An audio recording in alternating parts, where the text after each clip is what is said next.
What's up, Falcons Nation? It's your boy Jew coming at you with another Atlanta Falcons video.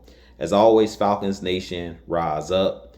In today's video, I'd like to talk about today's loss to the Carolina Panthers. But if you're new to the channel, please hit that subscribe button.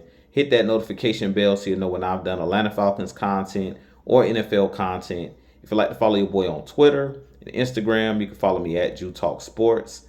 If you'd like to donate to my channel, you can donate to my Cash App, which is the $ Jew Talk Sports. If you'd like to be a part of my Jew Talk Sports membership, you can hit that join tab here on the channel as well. But with that being said, let's jump right into the video. So as I mentioned in today's video, I do want to recap today's embarrassing loss to the Carolina Panthers. The Panthers won by a score of 30-0.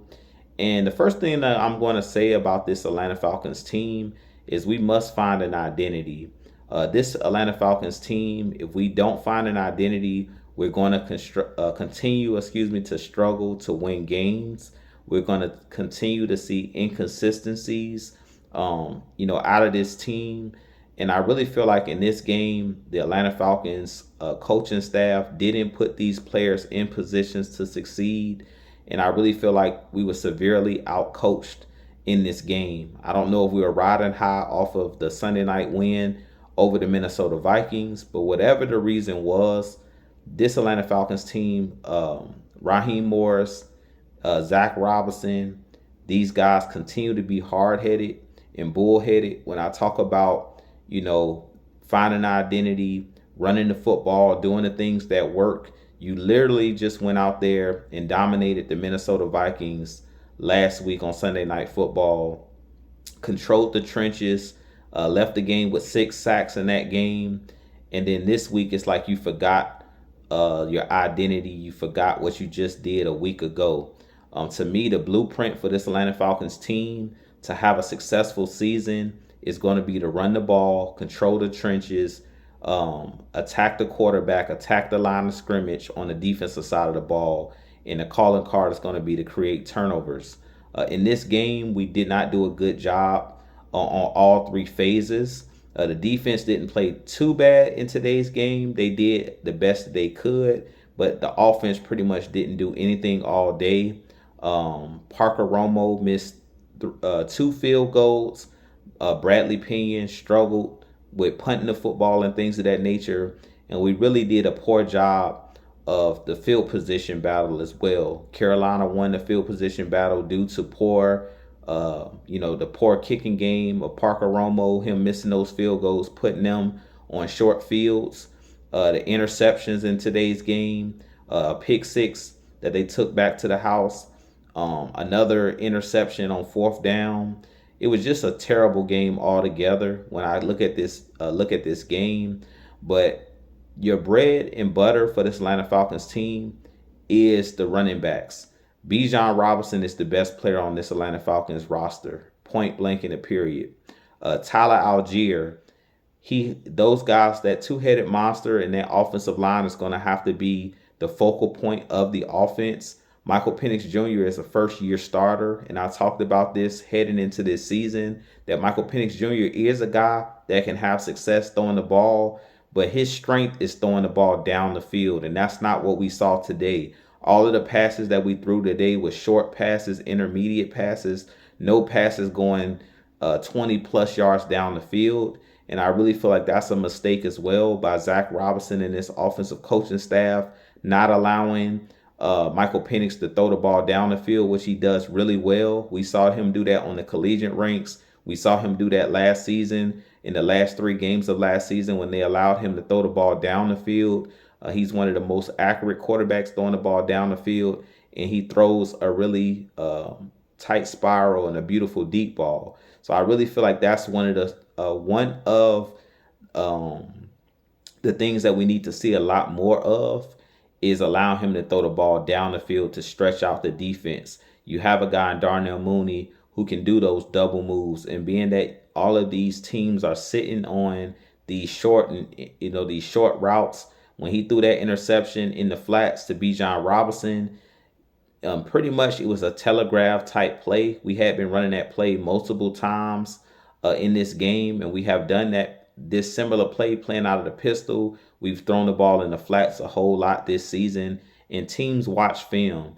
Teams are going to catch up to what you're doing. So as a coaching staff, especially on the offensive side of the ball, you're going to have to make the proper adjustments. But what continues to tick me off about this Atlanta Falcons coaching staff is when something works, they go away from it. That's been the Falcons' biggest problem. Even when we had Arthur Smith as the head coach as well, he was the same exact way. When the running game would work or whatever is working, for whatever reason, we want to go away from that. And until this Atlanta Falcons team finds an identity, which I believe it should be Bijan Robinson and Tyler Algier on the offensive side of the ball, on the defensive side of the ball, that front seven being able to create pressure and force turnovers. Until we develop that identity, and until we embrace that we're a running football team first, this team is going to continue to struggle. So, I am extremely fed up with the coaching staff because I really feel like they're being hard-headed. They see, things work one week and then they go away from it. I do not believe that the Carolina Panthers are a good football team. I do not feel like the Carolina Panthers are 30 points better than our Atlanta Falcons. I do take my hats off to Carolina because when the plays were there to be made, as far as the interceptions and them capitalizing off of our foolishness, they capitalized on those plays. So to the victory, goes the spoils. So we have to give them, tip our cap to them because they did, take advantage of the mistakes that we made in the game. But I really feel like the Falcons beat themselves in this game. The Carolina Panthers are not a better roster. They're not, they're not a better team just in general. I don't think they even have a better coaching staff necessarily. I just feel like this Atlanta Falcons team doesn't have an identity, and that points right to Raheem Morris as the head man. At the end of the day, he is the captain of the ship, so he gets blamed first. Yes, I do believe that Michael Penix could have played better, but I feel like they're putting him in a bad situation. When you have a first-year starter at quarterback, you want to make his job as easy as possible. The way that you make his job easier is relying on the running game, relying on your offensive line, play action passes, and doing what he does best, which Michael Penix, what he does best is throw the ball, the deep ball, down the field. And we haven't seen enough of that this season. So, as I mentioned, until we see that, this team embrace the identity that we're a running football team and that we're a gritty football team. Carolina took it to us today, but pretty much I was not impressed by what I seen from Carolina as far as Bryce Young. He had only about 121 yards passing, so pedestrian. Their running game, they really didn't do a great job at running the ball in this game either. For the most part, I really feel like the Atlanta Falcons, we just put ourselves behind the 8 ball. And you continue to hear the guys on the telecast that was calling the game stating that the Falcons are shooting themselves in the foot. They're beating themselves. I have to give Carolina their props for winning the game and taking advantage of our miscues.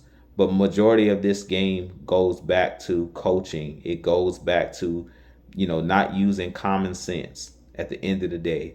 And I really feel like in this game against Washington coming up, if we don't run the football, if we don't go back to what worked against Minnesota, we're going to possibly see even worse than what we saw this week if they continue to be bullheaded and not make the right decisions. So with that being said, you guys give me your thoughts from this game. Like I said, I really feel like it's as simple as waking up, realizing that you're a running football team, that you're a team that's going to win football games in the trenches. The game of football is a game of inches. And until we decide, to be that physical, dominating team in the trenches, we're going to continue to see inconsistency. So with that being said, if you're new to the channel, make sure you hit that subscribe button for your boy. Like I said, it's not time to hit the panic button, but this team better get their act together, and they better get their act together real fast. And I really feel like this game coming up is a must-win game. Every week is a must-win, but this is definitely a must-win game at home against the Washington Commanders. With you dropping your first 2 divisional games at this point, you have no margin for error. If you want to be a playoff team, you can't afford to fall into a 1-3 hole. We have to leave or win this game next Sunday against the Washington Commanders and be 2-2, getting ready to go into the bye. We have no margin for error. So, with that being said, I have a lot more content coming for you guys. But as always, Falcons Nation, rise up, be blessed, peace.